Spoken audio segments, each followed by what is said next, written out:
How's it going, guys? Thanks for watching another video. So tonight I want to talk to you guys about two knife terms that are absolutely essential to you picking the right steel for your knives, and that's the difference between hardness and toughness. Let's check it out.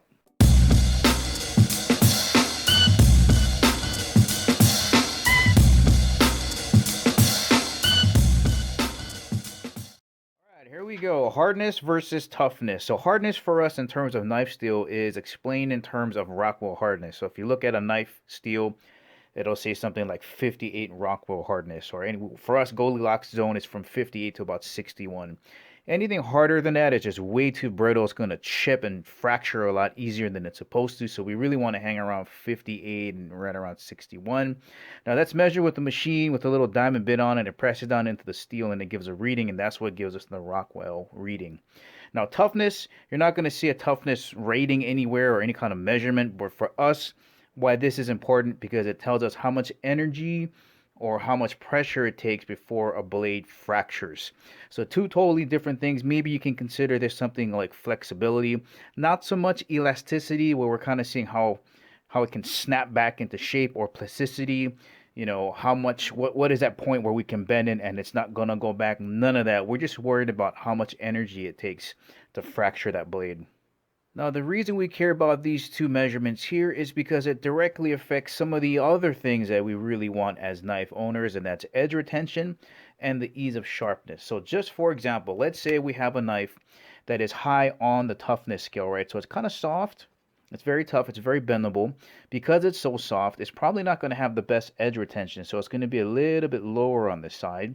But because it is a little bit softer, sharpening is going to be pretty easy, but it's not going to be very hard, right? So it's going to be right down in here. So when we start collecting all of these together, it might look a little bit something like this.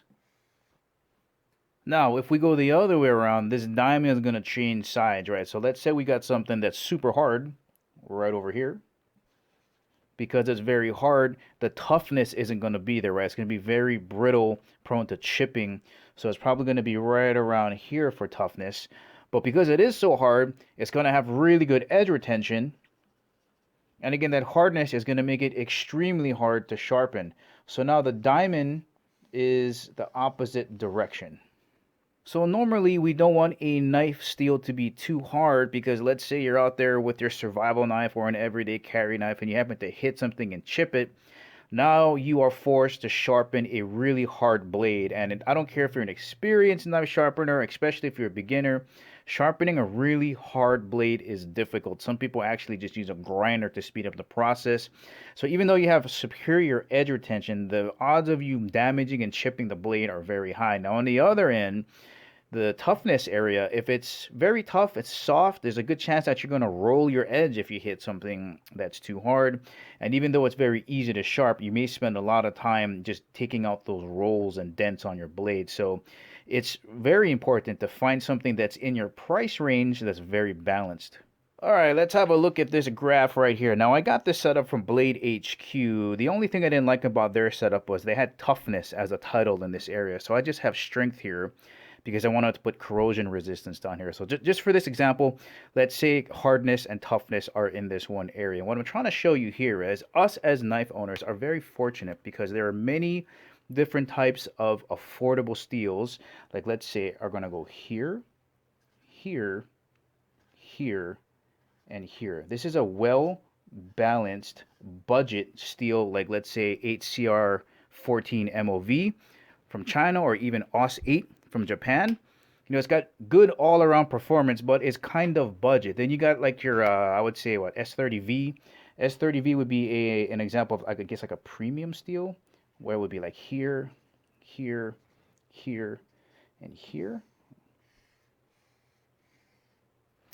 That's a pretty good example there. And then maybe you cap it off with a newer version of the S30V with the S35V in, which is maybe a little bit more complete, like this. Now, it's not by coincidence, right, that the further you go out to the edges, the more expensive. But it just depends on what you want to do. This is what I would be looking for. I don't mind being in this pink area, because that S30V can get really expensive, and the S35V gets really expensive. But if you're sitting right down in here with like the 8CR14 or even 13 MOV, CRKT uses it a lot, and those blades are excellent. Well, I hope that clears things up just a little bit when you're trying to decide what type of steel you want for your knives. Guys, that is the ending of the video. Hope you enjoyed it. If you liked it, please give it the thumbs up. If you haven't subscribed to Kimo365, please do. Remember, catch you guys. Laters.